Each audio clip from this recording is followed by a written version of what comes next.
Across the Philippines, floodwaters continue to rise.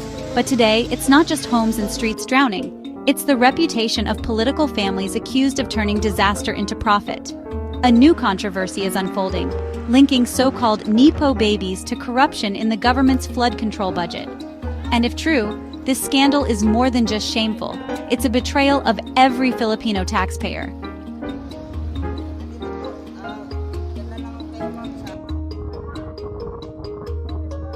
Hello and welcome back to my channel. Now, exposing the controversies shaping the Philippines. Today we take a closer look at the explosive issue of political dynasties, often labeled as Nepo Babies, and their alleged role in siphoning billions of pesos from public funds meant for flood control projects. These funds, supposedly meant to protect citizens from disasters, may have instead lined the pockets of powerful families.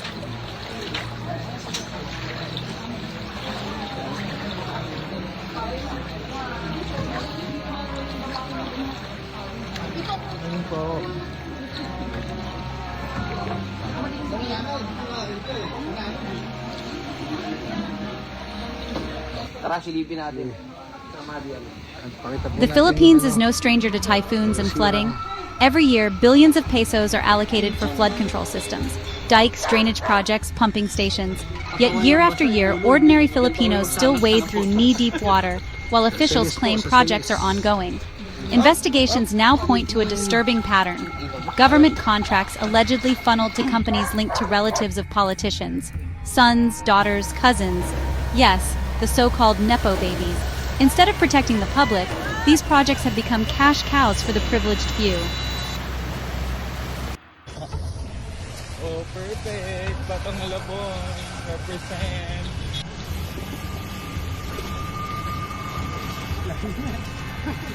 Grabe. Kaya huwag nalagpas yan. Oo. Yung pizza ko din. Alam na rin. Nagkit tayo din.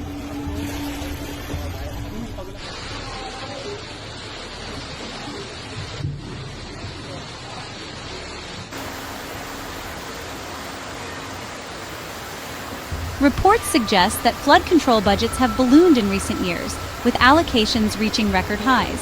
But where is the money going? Whistleblowers claim that contractors, often with little experience, win bids because of political connections. These companies allegedly overprice projects or worse, leave them incomplete. And behind them, according to critics, are the children and relatives of powerful clans, living in luxury while ordinary Filipinos suffer in floods. The term Nepo Baby has gone viral globally, referring to the children of celebrities and elites who inherit influence. In the Philippines, it takes on a darker meaning, children of political dynasties benefiting from the very taxes paid by citizens. If proven true, this isn't just privilege, it's plunder. Families involved in this kind of corruption should be ashamed. Because while their children enjoy foreign education and luxury cars, Filipino families are losing their homes, their livelihoods, even their lives in deadly floods.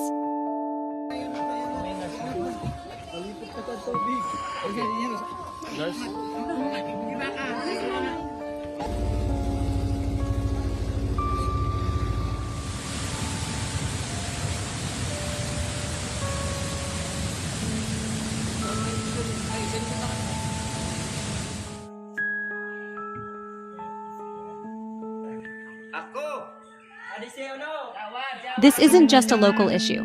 Around the world, corruption tied to infrastructure projects has crippled development in vulnerable nations. In South Asia, Africa, and Latin America, flood control budgets are a notorious breeding ground for graft. The Philippine case reflects a broader pattern: political elites enriching themselves while leaving citizens defenseless against climate change. The difference? Today, social media and independent media are exposing what used to be buried under bureaucracy.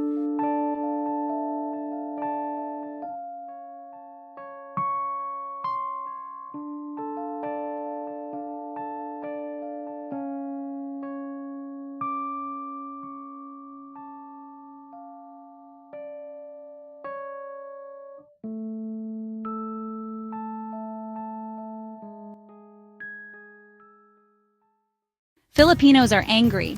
Online, citizens are calling for accountability. Hashtags about flood control corruption are trending, and watchdog groups are demanding audits. People are asking, Why do we keep drowning while politicians' families keep thriving? And more importantly, will anyone actually be held accountable?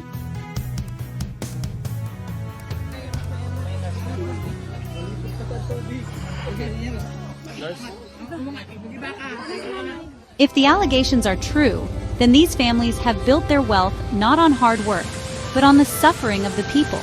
Nepotism and corruption are not just political scandals, they are crimes against every Filipino taxpayer. For the sake of justice, transparency, and the millions who live in flood-prone communities, this issue cannot be ignored. Because when floodwaters rise, corruption must not rise with it.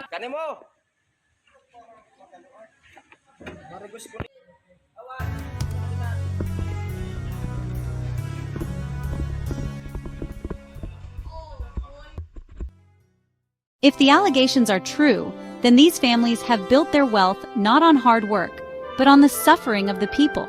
Nepotism and corruption are not just political scandals, they are crimes against every Filipino taxpayer. For the sake of justice, transparency, and the millions who live in flood-prone communities, this issue cannot be ignored. Because when floodwaters rise, corruption must not rise with it.